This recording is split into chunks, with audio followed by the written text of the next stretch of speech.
Pemirsa, seleksi calon pemain timnas U17 yang akan berlaga di Piala Dunia U17 akhir tahun mendatang di Indonesia. Ini mulai dilakukan seleksi oleh PSSI. Dalam proses seleksi yang dilakukan di Kota Palembang, tepatnya di Stadion Atletik Jakabaring Sport City, diikuti oleh 126 pemain.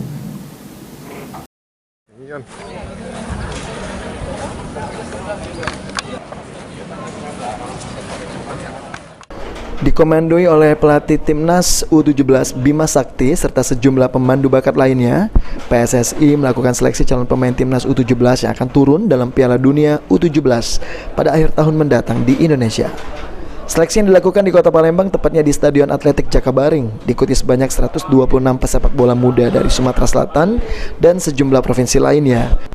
Dalam melakukan seleksi ini, pihak panitia membagikan para pemain sesuai dengan posisi yang ditempatinya.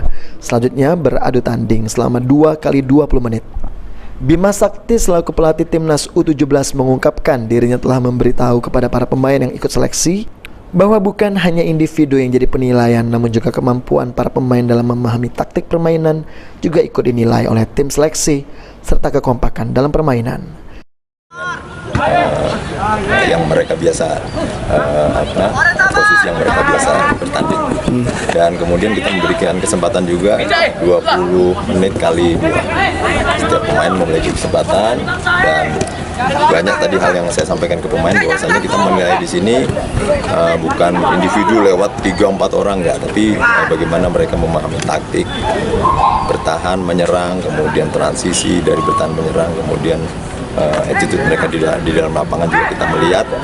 Pasti pemahaman taktik secara individu, secara grup, taktikal, kemudian tim. Artinya mereka juga kita lihat bagaimana chemistry mereka. Seluruh pemain yang ikut seleksi calon pemain timnas U17 ini menurut Faisal Mushid selaku salah satu pengurus Asprof PSSI Sumsel ialah hasil rekomendasi dari Asprof dan Askot PSSI di beberapa provinsi tetangga Sumatera Selatan. Berdasarkan rekomendasi dari kota kabupaten ya PSSI, jadi direkomendasikan untuk ikut seleksi siapa pemain terbaik di wilayahnya. Gitu. Itu hasil sendiri langsung diumumkan hari ini atau? Nanti kan siapa yang mungkin terpilih nanti akan dipanggil, dicatat datanya. Gitu. Setelah seleksi ini dilakukan, selanjutnya akan mengikuti proses seleksi lanjutan di Jakarta, guna nantinya bergabung dengan sejumlah pemain yang terpilih dan akan melakukan seleksi lanjutan oleh PSSI. Firman Hidayat, PAL TV.